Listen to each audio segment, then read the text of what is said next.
¿Y si el bien y el mal no fueran enemigos, sino cómplices de una historia más antigua que el propio tiempo? Imagina que el universo no es un campo de batalla, sino un espejo donde la luz y la sombra se reflejan para reconocerse. Tal vez no haya un vencedor, solo un interminable diálogo entre fuerzas que se necesitan mutuamente para existir. Esa es la paradoja con la que nace el pensamiento de Zaratustra, el profeta del fuego eterno, el hombre que encendió la idea de que la moral no es un accidente humano, sino una arquitectura cósmica. En este viaje, abriremos las puertas del desierto persa para escuchar al primero en atreverse a mirar al bien y al mal sin miedo. Zaratustra surge como una figura titánica en la antigua Persia, un reformador del alma que desafió a los dioses a través del fuego. Su mensaje no era simple, no se trataba de adorar a nuevas deidades, sino de entender que el mundo estaba dividido entre dos principios en constante tensión, Ahura Mazda, la sabiduría luminosa, y Angra Mainyu, la sombra que corrompe. Sin embargo, esa dualidad nunca fue estática. En la visión de Zaratustra, el hombre tenía la responsabilidad de elegir, de tomar partido, de ser un colaborador en la obra divina. No un simple espectador. No un súbdito. Un participante del destino cósmico. Antes de continuar, aprovecha este momento para suscribirte a la mirada filosófica. Este viaje recién comienza, y lo que viene será un descenso profundo hacia las raíces del pensamiento humano. Además, cuéntame en los comentarios desde donde nos estás viendo, porque como descubrirás, cada geografía del pensamiento deja su huella, y tu lugar en el mapa también cuenta en esta historia. Volvamos al fuego. En el corazón del zoroastrismo, el fuego no es una metáfora sino una presencia viva. Representa la pureza, la conciencia, la transparencia del alma ante la mirada del cosmos. Los templos zoroastrianos mantenían una llama encendida sin cesar, símbolo del compromiso entre el hombre y lo divino. Ese fuego era una promesa, que el orden podía sostenerse frente al caos, que la claridad podía vencer a la oscuridad si el individuo encontraba la valentía de mantener su propia llama interior encendida. Zaratustra no ofrecía consuelo barato, ofrecía una misión. Se dice que Zaratustra nació en un tiempo de guerras tribales y sacrificios sangrientos. Una era donde los hombres sacrificaban animales, y a veces humanos, para complacer a los dioses del trueno. Frente a esa barbarie, el profeta persa hizo algo impensable, habló de ética. No en el sentido moralista que hoy usamos, sino como un equilibrio dinámico del universo. Rompió con la superstición de la ofrenda y propuso el culto de la elección. Su revolución no fue una espada, fue una idea. El hombre tiene la capacidad de inclinar el peso del universo hacia el bien mediante sus pensamientos, palabras y acciones. En la cosmología zoroastriana, cada acto humano tiene un eco cósmico. No hay gesto insignificante, ni pensamiento perdido. Imagina que cada vez que actúas honestamente, una chispa de luz se libera en el tejido del universo. Cada vez que cedes al miedo o a la mentira, una sombra se proyecta sobre esa luz. Así, la existencia se convierte en una batalla silenciosa. No hay ejército ni estandartes, solo almas que, día tras día, con cada decisión, inclinan la balanza entre el bien y el mal. Esa es la moral cósmica de Zaratustra, una visión donde la ética y la física se funden. El zoroastrismo introdujo una noción fundamental, el libre albedrío. Para Zaratustra, la única forma de redención era la elección consciente. El bien no podía imponerse, debía ser elegido. En un mundo que parecía gobernado por fuerzas imprevisibles, proclamar la libertad del espíritu era un acto de pura insurrección filosófica.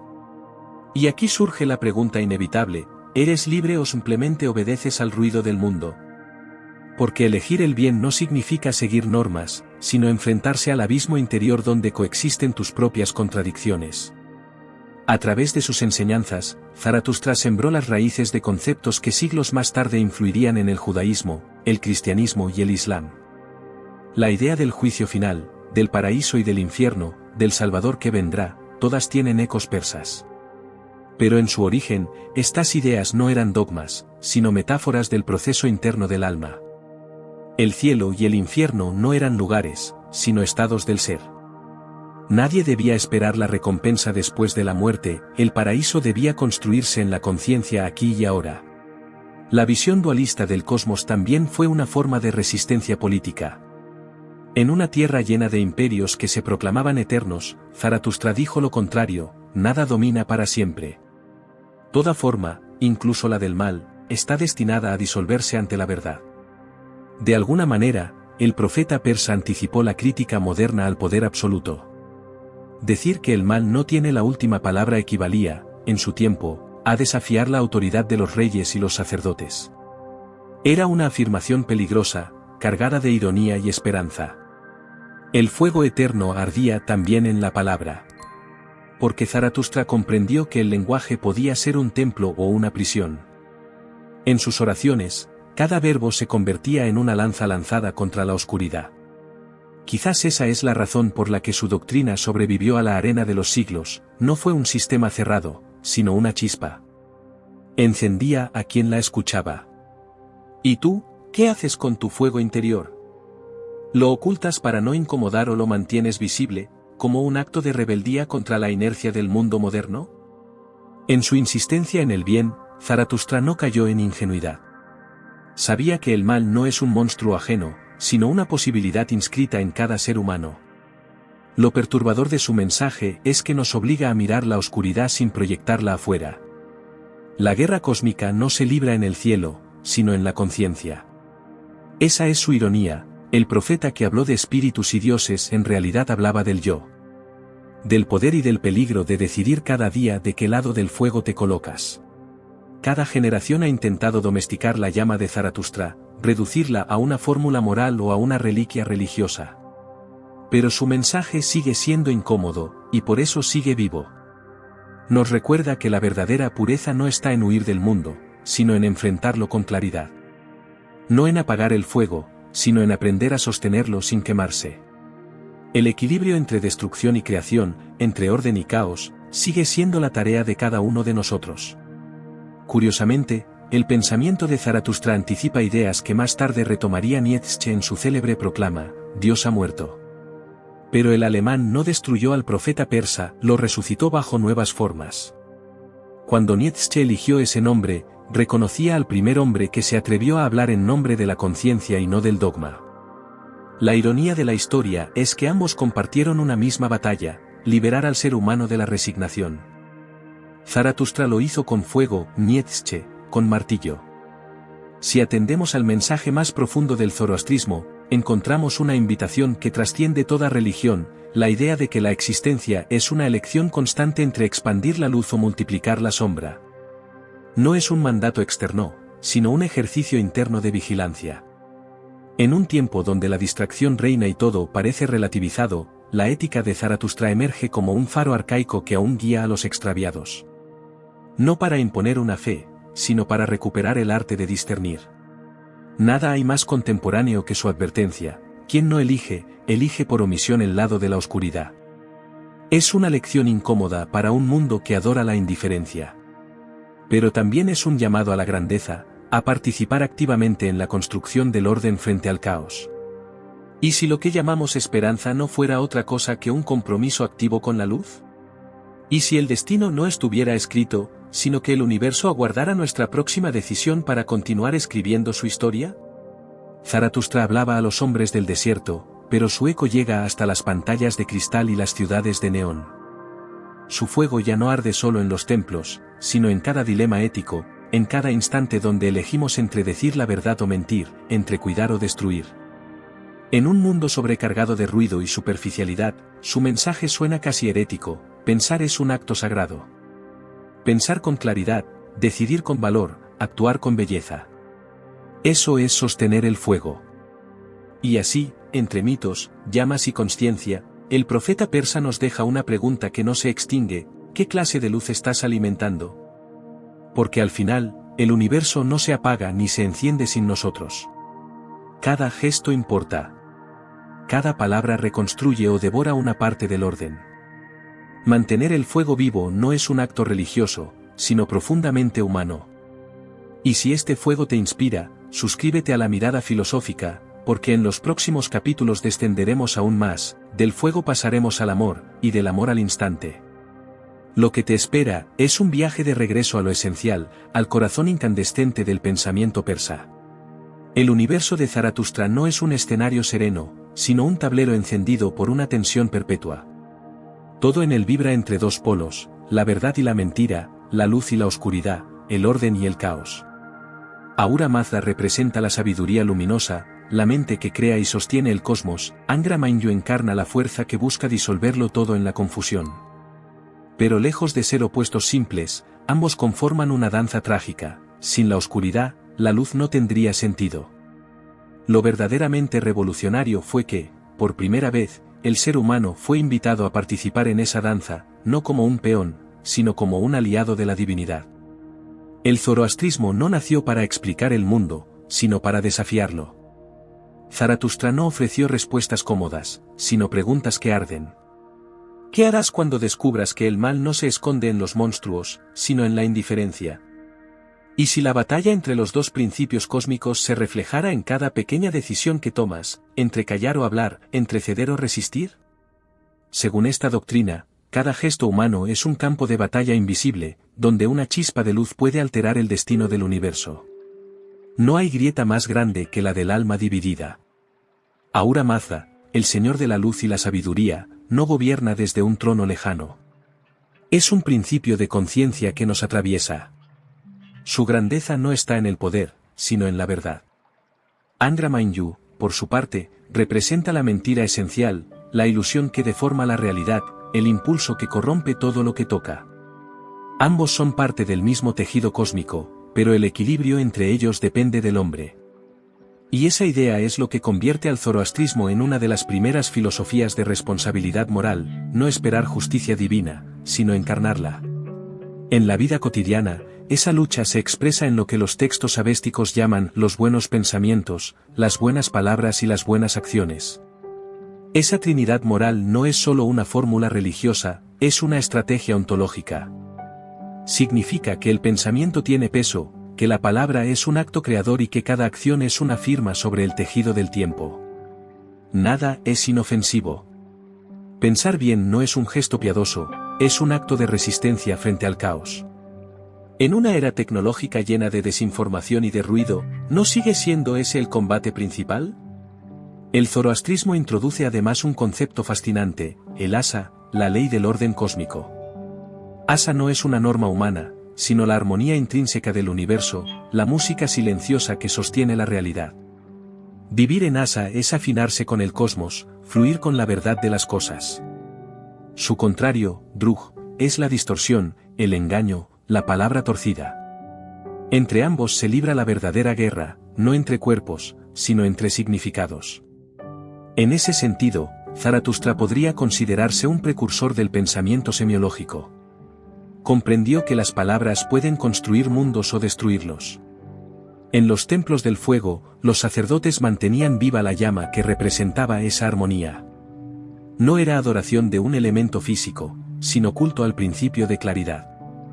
Cuando un fuego arde puro, su resplandor no miente. Por eso el fuego era metáfora del alma que elige permanecer encendida. Pero la chispa debía protegerse, bastaba una ráfaga de negligencia para que la llama se apagara. ¿No sucede lo mismo con la conciencia? Nos distraemos, y el humo de la confusión cubre la llama interior. Mantener la atención se convierte entonces en una forma de oración. Lo más sorprendente de esta filosofía es que combina misticismo y racionalidad con una naturalidad que hoy casi hemos olvidado.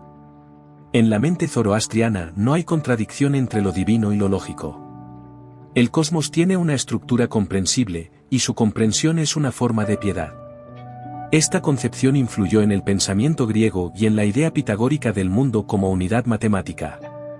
Pero Zaratustra iba más allá, dotó al hombre de una misión dentro de esa estructura. No basta con observar el orden, hay que sostenerlo. Esa noción de corresponsabilidad cósmica fundó, sin saberlo, la idea moderna de ética. Por primera vez, el hombre se sabía causa y efecto, autor y consecuencia. En las religiones anteriores, el destino era un guión inmutable, aquí, la historia cósmica podía cambiar con la voluntad humana.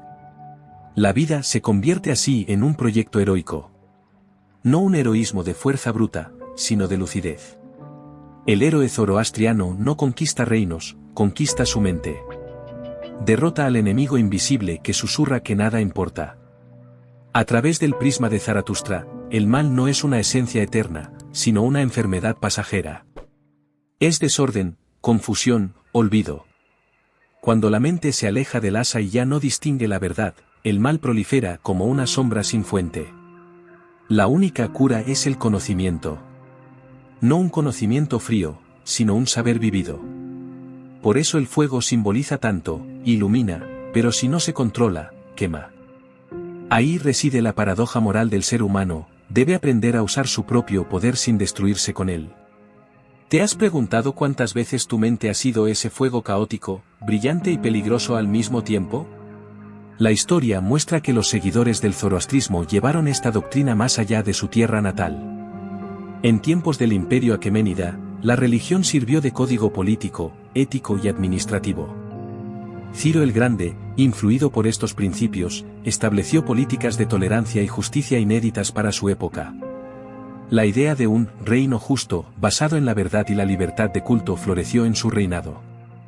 Esa visión, nacida de un profeta del desierto, terminó regulando imperios y construyendo puentes entre civilizaciones. Todo comenzó con un fuego. Más adelante, el contacto con las culturas griega y mesopotámica transformó el zoroastrismo en un sistema filosófico híbrido. De Zaratustra a Platón hay un hilo sutil, la creencia en una forma perfecta de ser y en la tarea de alcanzar esa forma. Pero mientras Platón coloca la verdad en un cielo de ideas, Zaratustra la sitúa en el corazón humano. No hay que huir del mundo para alcanzar lo divino, hay que purificarlo desde dentro. Esa diferencia define la herencia persa, una espiritualidad comprometida, no escapista. También hay en el zoroastrismo una advertencia sobre el tiempo. El universo, según sus textos, pasará por tres grandes edades: creación, mezcla y separación. En la primera, la luz y la oscuridad coexisten en equilibrio. En la segunda, ambas se entrelazan en una lucha continua. En la tercera, la verdad prevalecerá y el mundo será renovado. Pero esta renovación no llegará sola, depende del trabajo humano. Es una visión profundamente evolutiva. ¿Y si ese fin del mundo no fuera una catástrofe, sino una transformación interior que cada uno está llamado a realizar? En un sentido simbólico, esa batalla cósmica que atraviesa los milenios es también una metáfora de nuestra psicología moderna. Freud hablaba de pulsiones que chocan, Jung, de la integración de la sombra. Zaratustra ya lo sabía, negar la oscuridad es darle poder. Solo al reconocer su existencia puede transformarse. Por eso, lejos de un moralismo rígido, su enseñanza es una alquimia ética. La transmutación del mal en bien pasa por el conocimiento, la atención y la elección. No por la obediencia ciega. La ironía es que esta filosofía antigua resulta hoy subversiva. En una era que tiende al relativismo, hablar de verdad suena casi provocador. Pero para Zaratustra la verdad no era una opinión, era una vibración, una frecuencia del ser. Vivir en asa no significa tener la razón, sino alinearse con la claridad interior. Implica actuar con coherencia incluso cuando nadie está mirando. Tal vez esa es la forma más elevada de revolución, resistir la corrupción del alma en un mundo saturado de mentiras. Si miramos con atención, el zoroastrismo también ofrece una estética de la existencia. El fuego, el orden, la palabra justa, todo está impregnado de belleza. La belleza, en este contexto, no es adorno, es prueba de verdad. Lo que es bello resuena con el cosmos porque está en armonía. No es casual que la arquitectura persa antigua, los jardines y la poesía sigan evocando equilibrio y luz. Cada forma, cada símbolo, continúa la batalla contra el caos. Vivir con elegancia moral se convierte en una forma de arte sagrado. Y mientras seguimos recorriendo el desierto filosófico que Zaratustra iluminó, comprendemos que la verdad no es un lugar al que se llega, sino una llama que se cultiva. No hay victoria definitiva sobre el mal, solo compromiso diario. Elegir la verdad una y otra vez es el verdadero acto heroico. Tal vez ese sea el mensaje silencioso que aún nos lanza el profeta: el infierno no está hecho de llamas, sino de indiferencia, el paraíso, de atención. ¿Y tú, de qué lado decides mirar hoy? El eco de Zaratustra sigue ardiendo en el pensamiento contemporáneo. Cada vez que alguien se enfrenta a la corrupción con transparencia, cada vez que una voz se alza contra la manipulación, la vieja llama persa vuelve a encenderse. No es solo historia, es una tecnología espiritual de resistencia. Zaratustra no prometió salvación, prometió tarea. En esa tarea colectiva, la de mantener el asa vivo en medio del ruido, se define aún la dignidad humana. El fuego sigue ardiendo, y su resplandor ilumina el portal del siguiente acto de este viaje. Porque después de las llamas llega el viento. Después del dualismo, el amor. Y ese amor, como descubrirás en el próximo capítulo, tiene nombre y ritmo: Rumi, el poeta que convirtió la espiritualidad en danza. Pero antes de girar hacia él, recuerda mantener encendida tu propia llama interior, esa es la única forma de atravesar el desierto sin perderte. ¿Y si el amor no fuera solo un sentimiento, sino una forma de conocimiento? Imagina que cada emoción, cada latido, fuera una pista hacia una verdad que no puede expresarse con palabras. Rumi, el poeta sufí nacido en el corazón de la antigua Persia, entendió el amor como una vía para llegar a lo divino, una experiencia que trasciende la razón sin negarla. Su vida no fue la de un teórico encerrado en una torre de marfil, sino la de un hombre atravesado por la pasión, el duelo y la danza. En él, el pensamiento se convierte en movimiento, el verso en revelación, y la fe en coreografía. Rumi nació en el siglo XIII, en un territorio marcado por invasiones, desarraigos y cenizas. Su familia huyó hacia Anatolia cuando los ejércitos mongoles arrasaban las regiones persas, y en ese exilio físico germinó su exilio espiritual. En Konya, ciudad que hoy pertenece a Turquía, se convirtió en un jurista respetado, un intelectual de renombre. Pero todo cambió cuando conoció a Shams de Tabriz, un derviche errante con la mirada encendida y una mente como un relámpago. Ese encuentro confundiría las fronteras entre maestro y discípulo.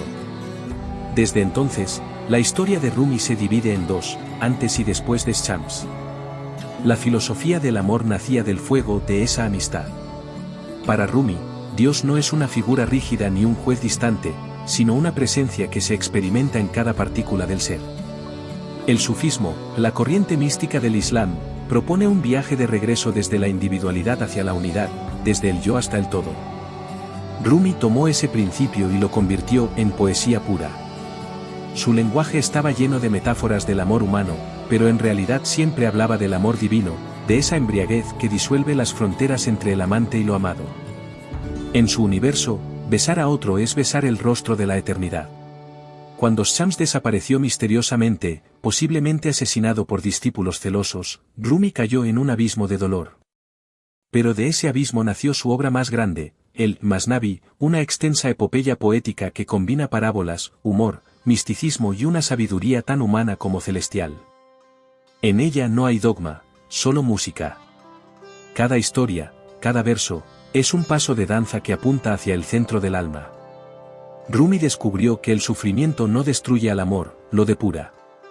Quien ha amado y perdido comprende qué significa rendirse sin desaparecer. Su mensaje esencial puede resumirse en una sola imagen, el giro. Los derviches mevlevis, la orden fundada por sus seguidores, giran en círculos interminables, con una mano abierta hacia el cielo y otra apuntando a la tierra. No giran por belleza estética, sino por memoria metafísica. Representan el movimiento de los planetas, el pulso de la creación, la rueda del alma alrededor de su punto más silencioso. En ese giro, el cuerpo desaparece y queda solo el eje, el amor. ¿Puedes imaginarte una mente tan serena que la realidad gire sin marearla? Eso es la meditación en movimiento que Rumi regaló al mundo. El amor, en su pensamiento, no es una emoción romántica sino una energía cósmica. Surge del deseo del alma por reunirse con su origen. Todo en el universo, e incluso el dolor, actúa como un recordatorio de que estamos incompletos mientras estemos lejos de esa fuente. Por eso Rumi dice que la herida es el lugar por donde entra la luz. El amor te rompe, sí, pero no para destruirte, para abrirte. En un tiempo como el nuestro, donde el amor se confunde con consumo emocional o simple entretenimiento, la propuesta de Rumi suena como un antídoto contra la anestesia del alma. A menudo utilizaba el vino como metáfora espiritual. No el vino que embriaga la lengua, sino el que disuelve el ego.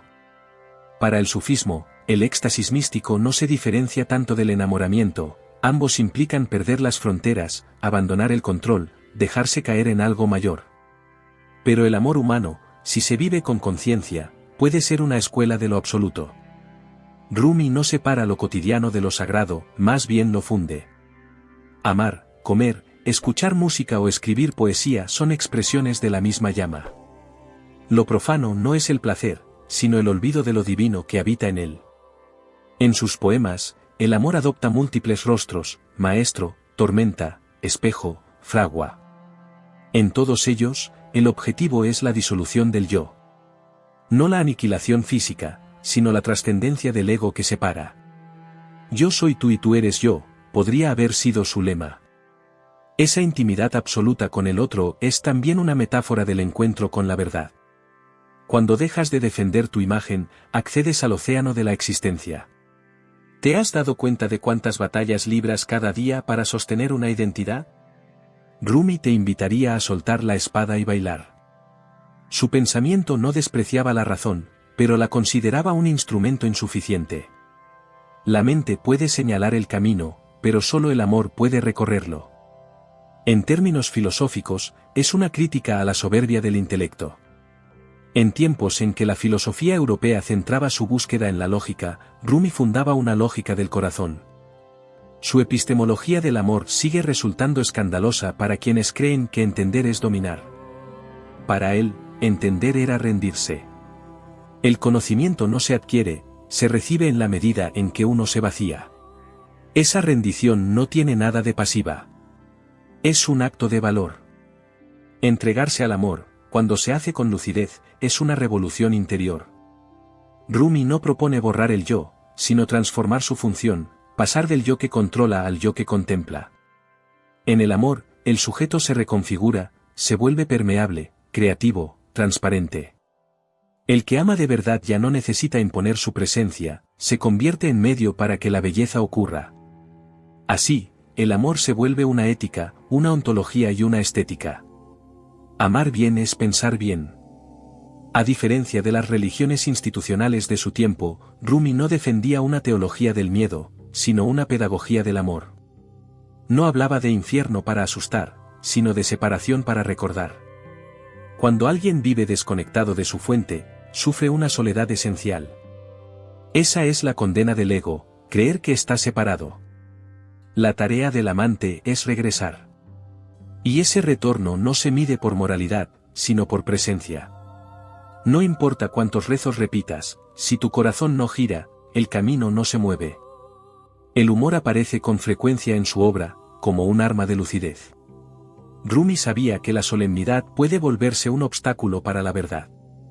Un maestro que no ríe, decía, no ha comprendido la divinidad. La risa, en su universo, es una grieta por la que respira lo infinito. Mientras el teólogo argumenta, el poeta sonríe. El amor no se demuestra, se contagia. Por eso sus poemas han sobrevivido durante siglos, porque no pretenden convencer, solo encender. Cada palabra suya es un fósforo lanzado a la mente del lector. Hay, además, una dimensión política implícita en su filosofía. Rumi desactiva la jerarquía del poder al situar lo divino dentro de cada individuo. Si Dios habita en ti, ningún sacerdote puede tener la exclusiva de la verdad. Esa democratización del espíritu fue una amenaza para los dogmáticos de su época, y por eso su figura fue vista con sospecha por los ortodoxos. Pero Rumi no hacía proselitismo ni rebelión, solo proponía libertad interior. Y esa, paradójicamente, es la forma de revolución más profunda. Su influencia creció como un río que nunca deja de fluir. Desde el Medio Oriente hasta Occidente, sus versos han resonado en filósofos, místicos y psicólogos. El mensaje es siempre el mismo: la frontera entre tú y el mundo es una ilusión.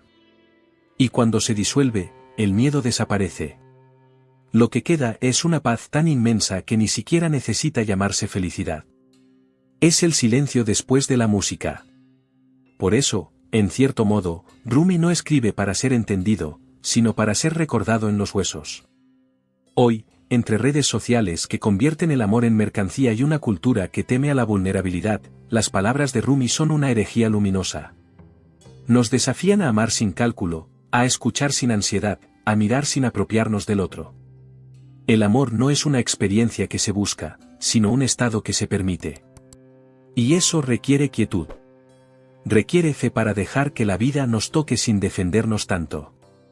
El miedo es la muralla, el amor es la puerta.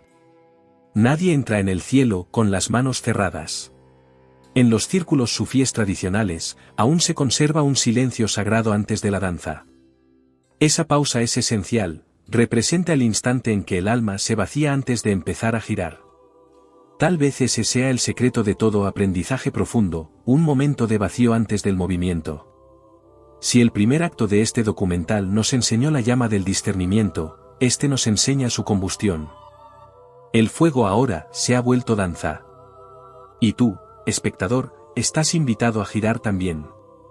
No hace falta música exterior.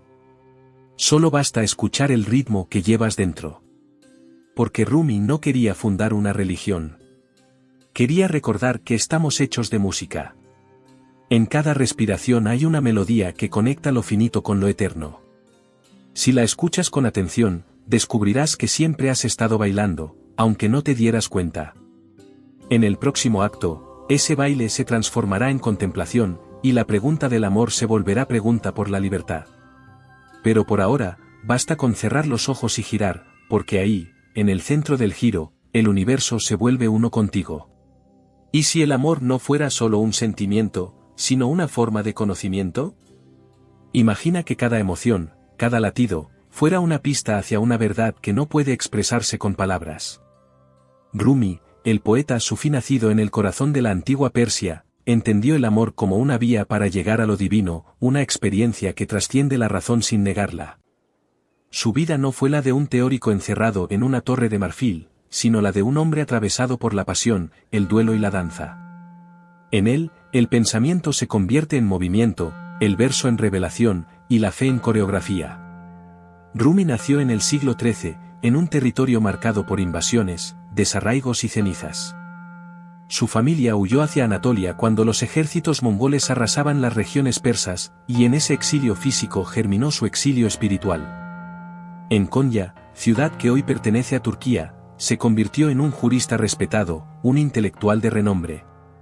Pero todo cambió cuando conoció a Shams de Tabriz, un derviche errante con la mirada encendida y una mente como un relámpago. Ese encuentro confundiría las fronteras entre maestro y discípulo. Desde entonces, la historia de Rumi se divide en dos, antes y después de Shams. La filosofía del amor nacía del fuego de esa amistad. Para Rumi, Dios no es una figura rígida ni un juez distante, sino una presencia que se experimenta en cada partícula del ser. El sufismo, la corriente mística del Islam, propone un viaje de regreso desde la individualidad hacia la unidad, desde el yo hasta el todo. Rumi tomó ese principio y lo convirtió en poesía pura. Su lenguaje estaba lleno de metáforas del amor humano, pero en realidad siempre hablaba del amor divino, de esa embriaguez que disuelve las fronteras entre el amante y lo amado. En su universo, besar a otro es besar el rostro de la eternidad. Cuando Shams desapareció misteriosamente, posiblemente asesinado por discípulos celosos, Rumi cayó en un abismo de dolor. Pero de ese abismo nació su obra más grande, el Masnavi, una extensa epopeya poética que combina parábolas, humor, misticismo y una sabiduría tan humana como celestial. En ella no hay dogma, solo música. Cada historia, cada verso, es un paso de danza que apunta hacia el centro del alma. Rumi descubrió que el sufrimiento no destruye al amor, lo depura. Quien ha amado y perdido comprende qué significa rendirse sin desaparecer. Su mensaje esencial puede resumirse en una sola imagen, el giro. Los derviches mevlevis, la orden fundada por sus seguidores, giran en círculos interminables, con una mano abierta hacia el cielo y otra apuntando a la tierra. No giran por belleza estética, sino por memoria metafísica. Representan el movimiento de los planetas, el pulso de la creación, la rueda del alma alrededor de su punto más silencioso. En ese giro, el cuerpo desaparece y queda solo el eje, el amor. ¿Puedes imaginarte una mente tan serena que la realidad gire sin marearla? Eso es la meditación en movimiento que Rumi regaló al mundo. El amor, en su pensamiento, no es una emoción romántica sino una energía cósmica. Surge del deseo del alma por reunirse con su origen. Todo en el universo, e incluso el dolor, actúa como un recordatorio de que estamos incompletos mientras estemos lejos de esa fuente. Por eso Rumi dice que la herida es el lugar por donde entra la luz. El amor te rompe, sí, pero no para destruirte, para abrirte.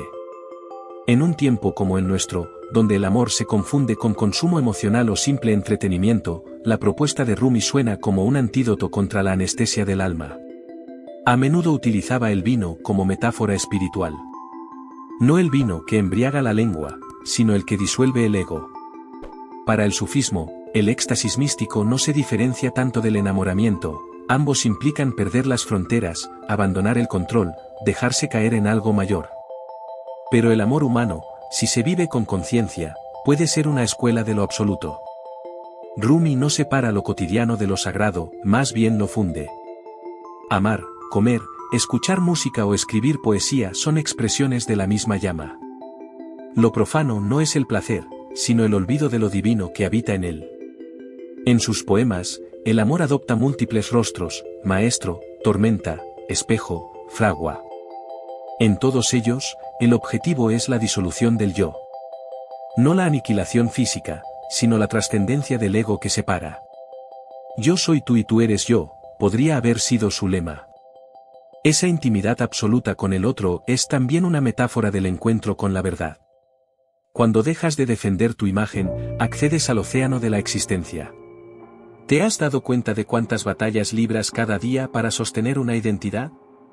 Rumi te invitaría a soltar la espada y bailar.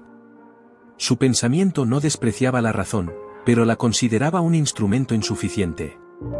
La mente puede señalar el camino, pero solo el amor puede recorrerlo.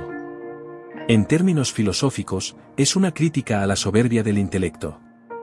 En tiempos en que la filosofía europea centraba su búsqueda en la lógica, Rumi fundaba una lógica del corazón. Su epistemología del amor sigue resultando escandalosa para quienes creen que entender es dominar. Para él, entender era rendirse. El conocimiento no se adquiere, se recibe en la medida en que uno se vacía. Esa rendición no tiene nada de pasiva. Es un acto de valor. Entregarse al amor, cuando se hace con lucidez, es una revolución interior. Rumi no propone borrar el yo, sino transformar su función, pasar del yo que controla al yo que contempla. En el amor, el sujeto se reconfigura, se vuelve permeable, creativo, transparente. El que ama de verdad ya no necesita imponer su presencia, se convierte en medio para que la belleza ocurra. Así, el amor se vuelve una ética, una ontología y una estética. Amar bien es pensar bien. A diferencia de las religiones institucionales de su tiempo, Rumi no defendía una teología del miedo, sino una pedagogía del amor. No hablaba de infierno para asustar, sino de separación para recordar. Cuando alguien vive desconectado de su fuente, sufre una soledad esencial. Esa es la condena del ego, creer que está separado. La tarea del amante es regresar. Y ese retorno no se mide por moralidad, sino por presencia. No importa cuántos rezos repitas, si tu corazón no gira, el camino no se mueve. El humor aparece con frecuencia en su obra, como un arma de lucidez. Rumi sabía que la solemnidad puede volverse un obstáculo para la verdad. Un maestro que no ríe, decía, no ha comprendido la divinidad. La risa, en su universo, es una grieta por la que respira lo infinito. Mientras el teólogo argumenta, el poeta sonríe. El amor no se demuestra, se contagia. Por eso sus poemas han sobrevivido durante siglos, porque no pretenden convencer, solo encender. Cada palabra suya es un fósforo lanzado a la mente del lector. Hay, además, una dimensión política implícita en su filosofía. Rumi desactiva la jerarquía del poder al situar lo divino dentro de cada individuo. Si Dios habita en ti, ningún sacerdote puede tener la exclusiva de la verdad. Esa democratización del espíritu fue una amenaza para los dogmáticos de su época, y por eso su figura fue vista con sospecha por los ortodoxos. Pero Rumi no hacía proselitismo ni rebelión, solo proponía libertad interior. Y esa, paradójicamente, es la forma de revolución más profunda. Su influencia creció como un río que nunca deja de fluir. Desde el Medio Oriente hasta Occidente, sus versos han resonado en filósofos, místicos y psicólogos. El mensaje es siempre el mismo: la frontera entre tú y el mundo es una ilusión. Y cuando se disuelve, el miedo desaparece. Lo que queda es una paz tan inmensa que ni siquiera necesita llamarse felicidad. Es el silencio después de la música. Por eso, en cierto modo, Rumi no escribe para ser entendido, sino para ser recordado en los huesos. Hoy, entre redes sociales que convierten el amor en mercancía y una cultura que teme a la vulnerabilidad, las palabras de Rumi son una herejía luminosa. Nos desafían a amar sin cálculo, a escuchar sin ansiedad, a mirar sin apropiarnos del otro. El amor no es una experiencia que se busca, sino un estado que se permite. Y eso requiere quietud. Requiere fe para dejar que la vida nos toque sin defendernos tanto. El miedo es la muralla, el amor es la puerta. Nadie entra en el cielo con las manos cerradas. La danza, entonces, se convierte en una oración colectiva. Cada ser es un punto que gira junto a millones de otros, todos movidos por una misma melodía. Si escuchas con atención, el murmullo del mundo no es ruido, es música. Todo lo que existe danza, las hojas en el viento, las mareas, los planetas, los pensamientos. Quizás la tarea espiritual del siglo XXI sea simplemente volver a sentir ese compás y participar en él sin miedo. Porque mientras haya giro, hay esperanza. El silencio posterior es solo para recuperar el aliento antes de volver a empezar. Cuando el derviche detiene su cuerpo, el mundo parece inmóvil, pero es solo una ilusión óptica. Dentro, sigue girando. Así concluye cada ceremonia, no con ovaciones, sino con un retorno a la quietud primordial. Esa quietud no es el final del viaje, es su confirmación. Cuando el amor ha girado lo suficiente, encuentra su equilibrio en el silencio. Y ese silencio, esa pausa antes del siguiente impulso, es el corazón mismo del misticismo persa. En ella convergen el fuego de Zaratustra y la ternura de Rumi, el orden y el amor fundidos en un solo latido. Y así cerramos este acto. Desde las arenas donde ardía el profeta hasta las salas donde todo gira al compás de lo invisible, hemos aprendido que conocer es moverse, y que moverse es amar. Pero el viaje persa no termina aquí. Falta aún un último giro, el de Omar Khayyam, el poeta que enfrentó al destino con una copa en la mano y una sonrisa escéptica en los labios. En el siguiente acto descubriremos que, a veces, la sabiduría no baila ni reza, brinda. A veces, para comprender el sentido de la eternidad, basta con mirar una copa de vino. No una copa simbólica, sino una copa real, llena, tangible, que brilla bajo el sol de una tarde persa. Omar Khayyam, el poeta, astrónomo y matemático nacido en Nishapur en el siglo XI, hizo justamente eso.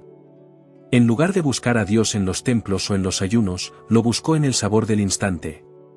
Y su descubrimiento fue escandalosamente simple: nada nos pertenece, ni siquiera la eternidad, así que la única sabiduría posible es aprender a saborear el momento antes de que se derrame. Khayyam fue, ante todo, un hombre de ciencia. Dirigió observatorios, reformó calendarios, calculó eclipses con precisión asombrosa. Era un intelectual brillante, respetado por su pensamiento lógico, pero también un espíritu inquieto, incapaz de conformarse con la solemnidad de la razón. Su curiosidad no se saciaba con las fórmulas. Necesitaba sentir, oler, vibrar. En su corazón convivían dos mundos, la exactitud matemática y el vértigo de la poesía.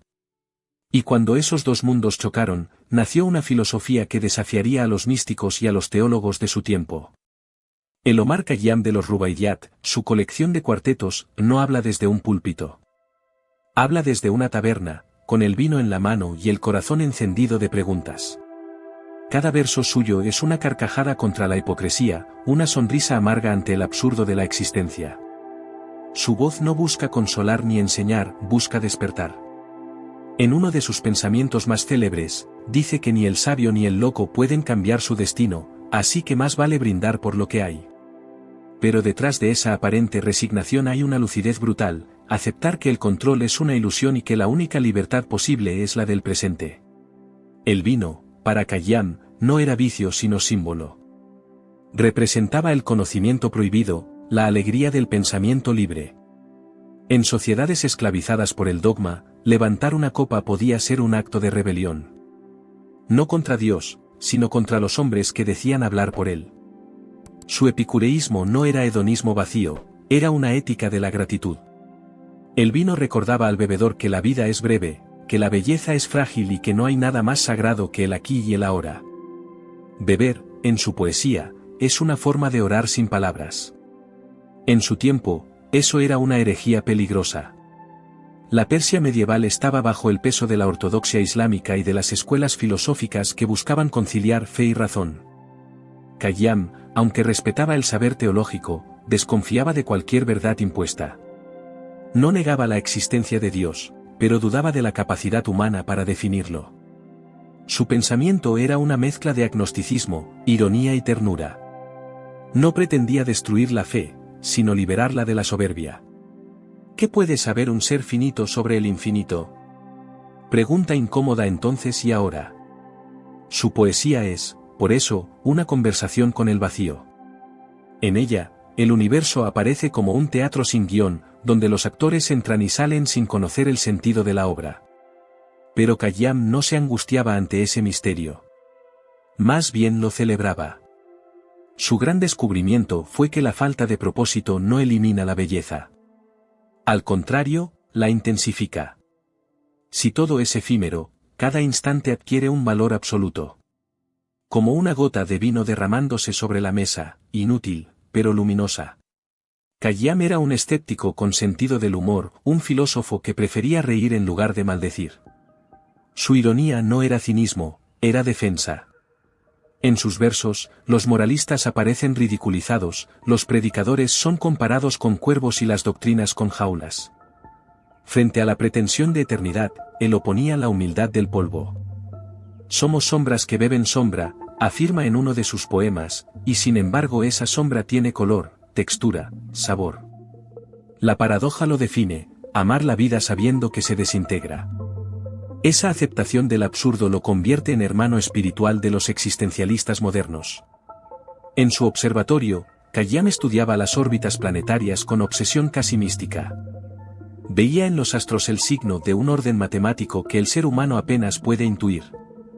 Pero cuando levantaba la mirada del telescopio, encontraba un abismo aún mayor, el del alma. Si los planetas giran con precisión, ¿por qué el corazón vacila? Si el universo tiene leyes, ¿dónde empieza la libertad? Ahí nació su mayor conflicto. Entre la exactitud exterior y la incertidumbre interior, él eligió el desequilibrio honesto del poeta. Prefirió la ignorancia sincera al dogma satisfecho. El tiempo era su obsesión. Sabía que todo lo visible se disuelve. Por eso su poesía insiste en el carpe diem, en la urgencia de la hora. Pero su versión de esa idea no es superficial. No dice, disfruta porque vas a morir, sino vive porque estás vivo. Hay una diferencia sutil pero poderosa. El carpe diem de Khayyam no invita al exceso, sino a la conciencia. A mirar una flor como si nunca se hubiera visto una. A besar sabiendo que cada beso es el primero y el último. A reír como si la eternidad dependiera de ese instante de sonido. Aunque su obra fue escrita en el idioma de los místicos, tiene el tono de los ateos con fe. Una fe sin templo, sin intermediarios, sin sermones. Una fe que se manifiesta en la capacidad de asombro. Tal vez por eso su poesía sigue viva siglos después, porque no predica, conversa. No impone, comparte. Su Dios no castiga ni premia, simplemente observa cómo el vino cae, cómo el hombre tropieza, como la vida insiste en florecer entre las ruinas. Es un Dios irónico, casi cómplice, y eso lo humaniza. El epicureísmo de Khayyam no busca placer por placer, sino equilibrio. Sabe que el goce necesita medida, que el exceso ciega. El sabio no es el que renuncia a todo, sino el que sabe cuándo detenerse. En eso también hay matemática. Así como el astrónomo ajusta su lente para observar el cielo, el alma debe ajustar su deseo para no perder claridad. El respeto por el instante exige sobriedad interior. Tal vez por eso, a pesar de la imagen disoluta que le atribuyeron sus enemigos, Khayyam fue un hombre austero. Su embriaguez era metafísica, no material. En sus escritos, la figura del vino se asocia también con la escritura misma. Cada verso es un trago, cada palabra, una burbuja que asciende hacia lo invisible. Escribir, como beber, era para él un modo de desafiar al silencio. El poeta bebe del tiempo y lo transforma en sonido. Y en ese proceso se vuelve inmortal, al menos por un momento. Porque aunque sabía que ninguna obra puede detener la muerte, también sabía que el acto de crear es el último gesto de dignidad ante el absurdo. El arte, decía, es la única rebelión que no necesita testigos. El pensamiento de Omar Khayyam refleja una filosofía del límite. No niega el misterio, pero se niega a convertirlo en tirano. Acepta la trascendencia, pero no se arrodilla ante ella. Su sabiduría habita en la frontera entre lo humano y lo divino, entre la conciencia y la duda. Esa frontera no se atraviesa con fe ciega, sino con sensibilidad y humor. Al final, lo único verdaderamente divino, sugiere Khayyam, es la capacidad de asombro. Lo eterno no está fuera del tiempo, sino escondido dentro de un segundo bien vivido. Podría parecer que su pensamiento es pesimista, pero no lo es. Es lúcido. Entiende que el universo no promete justicia ni sentido. Y sin embargo, el simple hecho de que podamos contemplarlo es motivo de celebración. Cada amanecer se repite como un acto gratuito de belleza. Y si la vida no tiene propósito, nosotros podemos dárselo al mirarla con gratitud. La existencia se vuelve una obra de arte cuando se la contempla sin expectativa. La ironía de Khayyam es que, al renunciar a la eternidad, encontró la paz que los devotos buscaban en vano. En su figura se anticipa el espíritu moderno, el hombre dividido entre ciencia y emoción, entre cálculo y poesía. Sus cuartetos son el testamento de alguien que no quiso elegir entre razón y sentimiento, sino unirlos bajo la bandera de la claridad. Cada uno de sus versos parece decir, no temas al vacío, es el espejo donde el universo se mira. Si lo enfrentas sin temor, descubrirás que el abismo no devora, ilumina. Y en esa iluminación está la alegría secreta del sabio.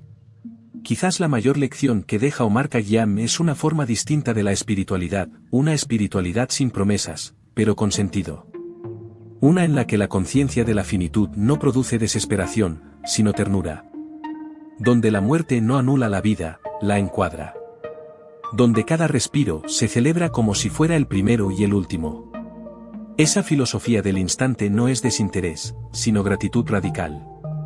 Porque aceptar el paso del tiempo es, al fin y al cabo, una manera de decir, gracias por haber existido en él. Y así llegamos al cierre de su pensamiento, donde el fuego de Zaratustra se convierte en llama interior y la danza de Rumi en el pulso del corazón que mira al cielo sin miedo. Khayyam no gira ni predica, brinda. Su copa, levantada contra el horizonte, resume milenios de sabiduría persa.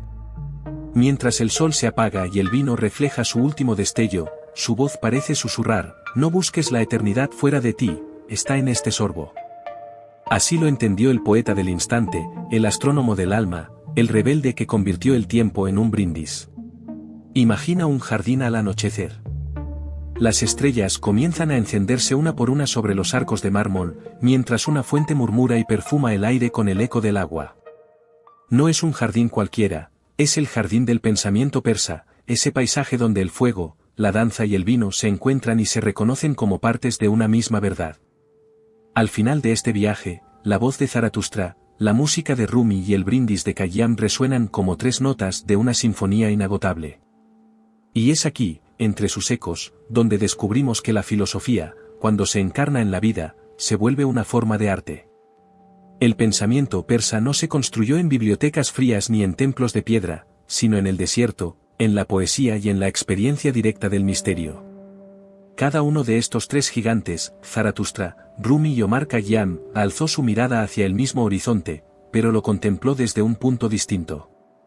Zaratustra habló del fuego que sostiene el orden, Rumi descubrió la danza que une lo visible y lo invisible, y Khayyam celebró el instante como el único templo auténtico. Lo que los une no es la doctrina, sino la búsqueda de una sabiduría que no huye del mundo, sino que lo abraza. Esa es la paradoja más hermosa del pensamiento persa, su espiritualidad no está en el rechazo de la realidad, sino en su glorificación consciente. No hay culpa en el placer, ni desprecio por el cuerpo, ni condena del deseo. Hay una comprensión profunda de que todo lo existente participa del tejido de lo divino. Mientras Occidente se desgarraba entre la materia y el espíritu, Persia los hizo bailar. Allí, lo sagrado no está separado del pan que se comparte ni del vino que se derrama, y lo profano se vuelve la puerta secreta hacia lo eterno. Zaratustra inició este jardín encendiendo el fuego del discernimiento. Su lección sigue vigente en este siglo saturado de ruido, distinguir entre lo que ilumina y lo que confunde. En su visión, el hombre no era una víctima del destino, sino un colaborador del cosmos. Ahura Mazda no dictaba el bien, lo proponía. Cada elección humana era una chispa que ampliaba o apagaba la luz del universo. Hoy, frente a las crisis morales y ecológicas, esa enseñanza resplandece con fuerza renovada. Cada decisión ética, cada acto de conciencia, alimenta el fuego que aún puede salvarnos del caos. Después vino Rumi, el poeta que convirtió el amor en una forma de sabiduría. Si Zaratustra levantó el fuego, Rumi le dio movimiento. En su danza giratoria, el universo dejó de ser una estructura rígida para transformarse en un flujo perpetuo.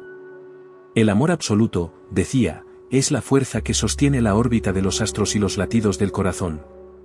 Su misticismo no era evasión, era comunión radical. Nos enseñó que la mente solo puede comprender al mundo cuando se abre como una flor. Que el amor no es debilidad, sino la más alta expresión de inteligencia. Por último, Khayyam trajo el vino, ese símbolo final de aceptación. En su copa reposa el equilibrio entre el saber y el goce, entre la lucidez y la ternura. Su escepticismo no destruye lo sagrado, lo purifica. Al invitar a brindar por la fugacidad, nos enseña a reconciliarnos con la muerte sin miedo ni resignación. Su filosofía es el arte de saborear lo efímero sabiendo que en cada sorbo se refleja el infinito.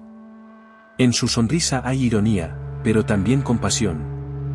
Él entendió que la libertad no consiste en comprender el todo, sino en celebrar su misterio sin pretender dominarlo.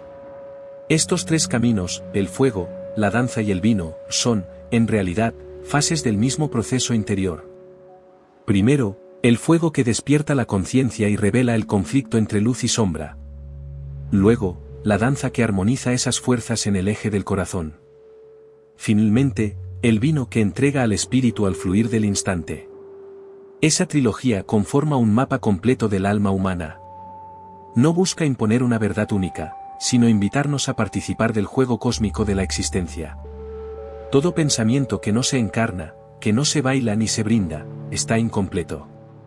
Este jardín persa no es un lugar, es una actitud. Es la capacidad de contemplar el mundo sin huir de él. En él florecen las paradojas, el bien nace del conflicto, el amor surge de la pérdida, la verdad se revela en la duda.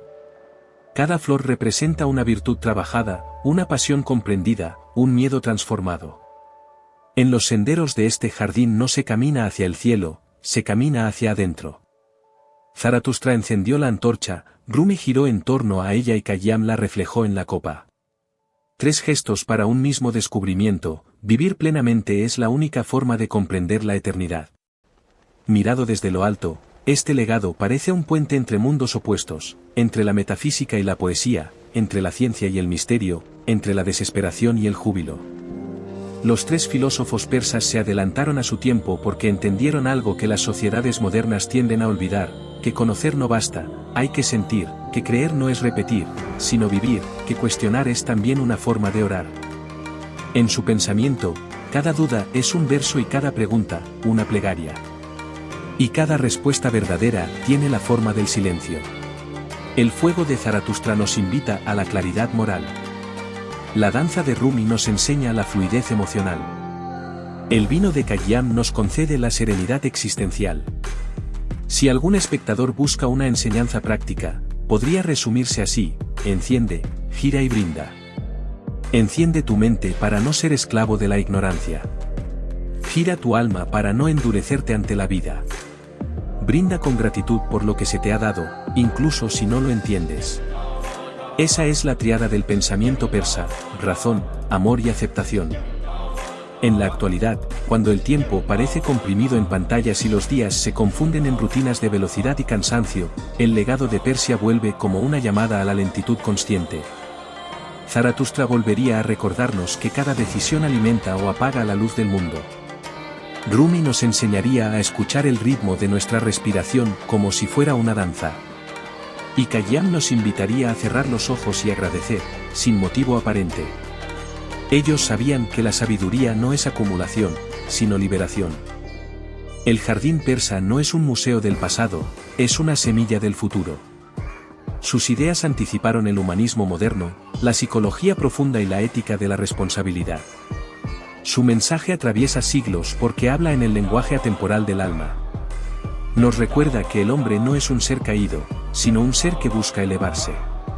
Que cada error puede ser un paso en el ritmo del aprendizaje. Que la vida no necesita sentido si uno aprende a vivir con belleza. En lo efímero, está la pista del infinito. En lo momentáneo, el reflejo de lo eterno. Hay un secreto que une a estos tres pensadores, todos ellos escribieron para provocar una transformación interior, no para crear sistemas. Sabían que las palabras deben usarse como llaves, no como muros. Por eso no construyeron dogmas, sino puertas. Zaratustra abrió la del fuego, Rumi la de la música del corazón, Khayyam la del vino que refleja el instante. Quien atraviesa esas tres puertas descubre algo inesperado, que el alma humana es una réplica en miniatura del universo, con sus luces, sombras y misterios. Y que la sabiduría consiste en mantener esas puertas abiertas. En su conjunto, la filosofía persa plantea una ética del asombro. No del miedo, ni de la obediencia, ni de la renuncia, sino del puro asombro ante el milagro de existir. Incluso en los tiempos más oscuros, cuando el mundo parece un caos sin sentido, ese asombro puede ser nuestro refugio. Zaratustra lo encontraba mirando el amanecer sobre el desierto, Rumi, en el giro del cuerpo al compás del tambor, Khayyam, en el reflejo del vino bajo la luna.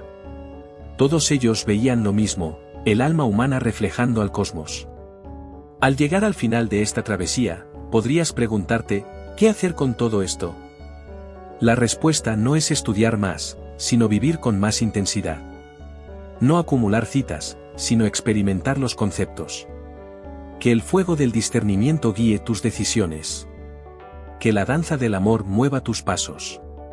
Que el vino del instante te devuelva la gratitud. Esa es la invitación silenciosa del pensamiento persa. Convertir la existencia cotidiana en una obra de arte interior. Y si este viaje encendió en ti una chispa, no la dejes apagar. Suscríbete a La Mirada Filosófica y sigue este recorrido hacia otros pensadores que, como ellos, se atrevieron a convertir la vida en filosofía. Porque esa es la tarea eterna, pensar no para tener razón, sino para vivir mejor. Así termina este documental maratón, entre fuego, danza y vino, tres llamas que ninguna sombra ha podido apagar. La filosofía persa no murió, florece cada vez que alguien elige mirar el mundo con ojos encendidos, corazón giratorio y alma agradecida.